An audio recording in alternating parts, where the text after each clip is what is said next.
always loved my Browne Amplification protein, and it's become a real staple for my tone. And then I was really excited when the Atom came out because it is essentially the green side of the protein, and that was basically the tone that I was going for most of the time anyway. When the first Carbon came out, however, I was less excited, if I'm honest. The Carbon, if you don't know, is essentially the blue side of the protein, and yes, it gives you almost perfect Bluesbreakery goodness and glassiness, but for me, with that glassiness comes a certain top-end harshness and a bit of air over the top of the tone that can just get a bit much sometimes and is almost unavoidable, especially when you're stacking it with other pedals or using more gain in general. But the brand new Carbon V2 addresses that exact problem directly. So I have two questions for the Carbon V2.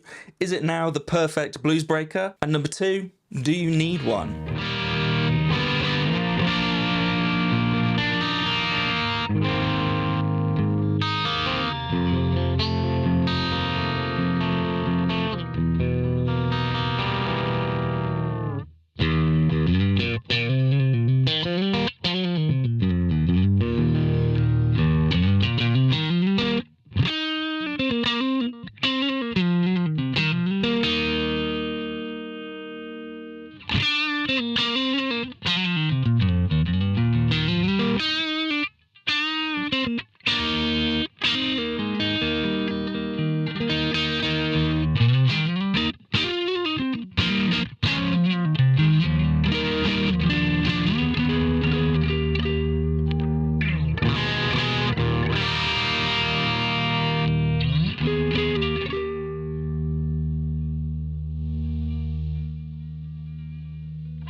First question, is it the perfect Bluesbreaker now? Well, the original blues side of the protein was already a highly tuned and obsessively tweaked, obsessively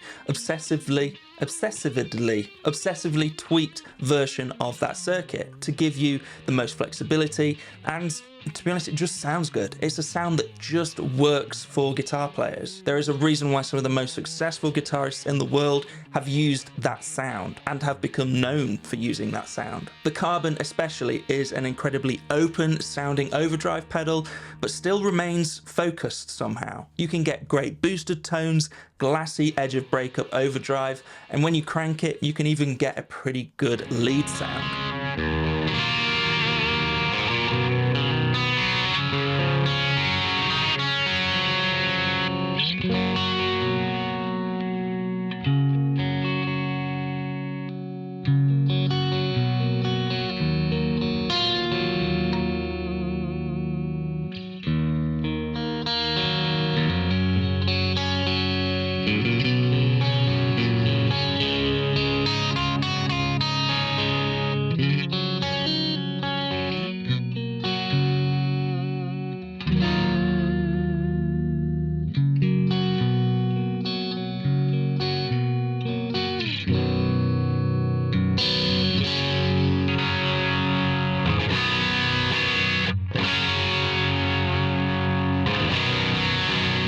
And as I said, the V2 addresses the one minor quirk I had with the original Carbon directly by adding this three-way high-cut toggle switch. Cutting some of those absolute highest frequencies that the pedal produces gives the pedal a more pleasuring sound overall without taking anything away whatsoever, apart from the high frequencies, I suppose. But to me, it just makes sense. Now, maybe that is down to my own experiences with the pedal. You know, I tend to use relatively bright amplifiers. You know, my main amp for a long time has been an AC30 type thing, and currently I'm using like an old Plexi type thing.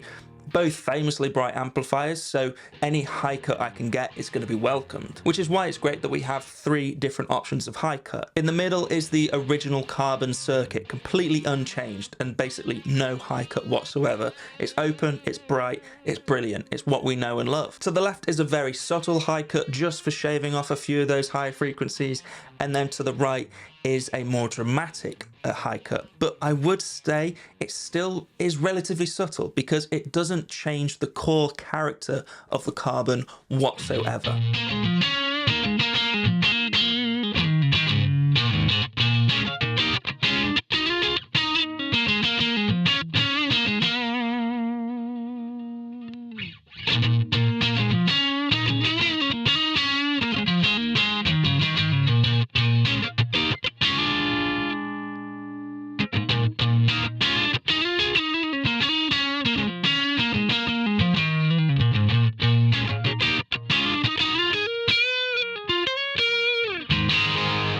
So my second question is, do you need one? And I think this is a more difficult question to answer because I think there's going to depend on your experiences and what you've already got. If you already have the first carbon, then is it worth upgrading to the newer, sparklier version? Well, I guess it's kind of like an iPhone in that sense. It's basically the same as the year before, just with 1 or 2 minor tweaks to make it better. Another one of those tweaks when it comes to the V2 carbon, by the way, is a new foot switch. And I love these foot switches that Browne are using. But do you really need that new iPhone when you only just bought one last year? Arguably not. And I think it's probably the same case here. Unless you want to stack 2 carbons together or stack it with your protein, for example, which are both great tones, by the way. 2 Bluesbreakers together stacked are awesome.